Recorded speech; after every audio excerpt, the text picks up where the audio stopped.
Everyone, this is Teresa Cooking Channel. Ako ay mag-share naman sa inyong aking gagawin. Ako ay magluluto ng kakanin. Luluto ako ng suman. Suman na sa dahon at suman sa asukal na pula at may gata. Mga ingredients, itong 1 kilo, ihap natin ito. Ito, magluluto tayo na suman. Tapos, 1 suman na sa juice natin sa dahon. Yan. Banana leaves. Tapos, may gata tayong tukan. Ihati natin mamaya. Din, sugar mamaya sa suman. Tapos, sa may dahon, ito na half cup na sugar, white sugar dito sa may dahon. Tapos salt na 1 teaspoon. Tapos 1 teaspoon din sa isa. Ito sa brown sugar natin, half cup lang muna ito sa suman. Yan. Natin yung rice natin na malagkit, hugasan natin ito, tapos parang madali saingin ko na lang sa rice cooker nga with 1 can na gata muna. Yan. Sa ating kalan, atong ating dahon, i-ano natin para hindi sa ganyan.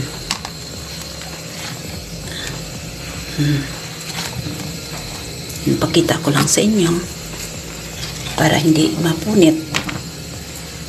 Gawa tayo ng suman. Yan.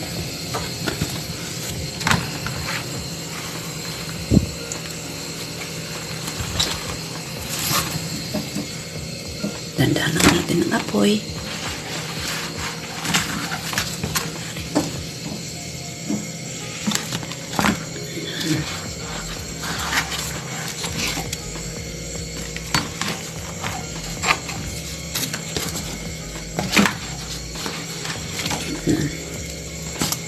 Ito na ang ating nagawa. Yan. Yung leaves. Tapos, punasan natin ito. Punasan natin ng paper towel.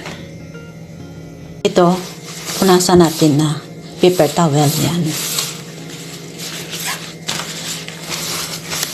Para maglinis.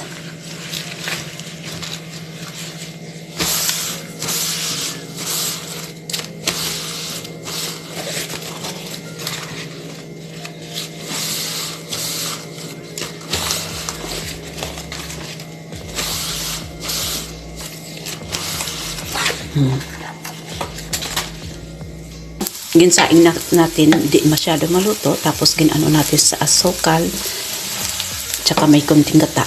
Yan. Ano natin. Tapos yung isa, ito, gawin natin sa brown sugar at may gata. Ito white lang, tapos ibalot natin sa banana leaves, sa dahon ng saging. Sarap ito. Ito ang suman ng Tagalog style. Yan. Kasi sa Ilonggo or Bisaya style, kasi yung suman hindi nabalot, pinaluto sa brown sugar with gata. Yan. Na may konting asin. Yan. Ito na, okay na to. Balot tayo ng 2 spoon. 2 spoon ng ganito. Ano natin ng suman. Yan. Tapos, ganyan lang siya. Ganyan lang, oh. Yan. Yan. Tapos, ano natin ang dulo niya. Yan.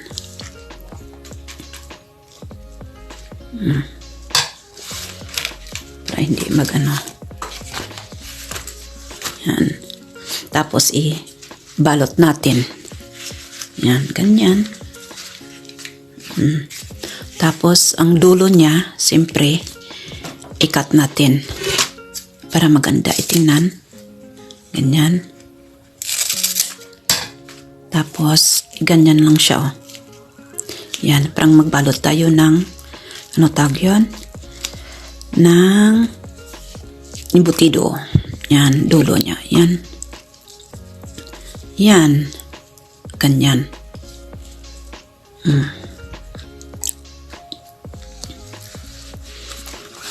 Hanggang matapos.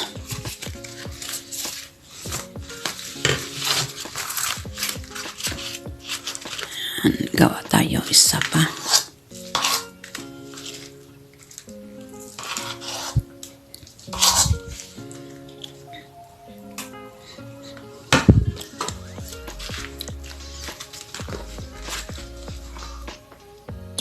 Ito spoon naman ulit ang ginawa natin. Yan. Kasi madali lang ito. Kasi itong purpose ng hindi mapunit, again, ano natin na sa apoy kanina. Yan. Tapos dito, ganyan, i-overlap natin para mabilis. Tapos putulan, dulo. Yan.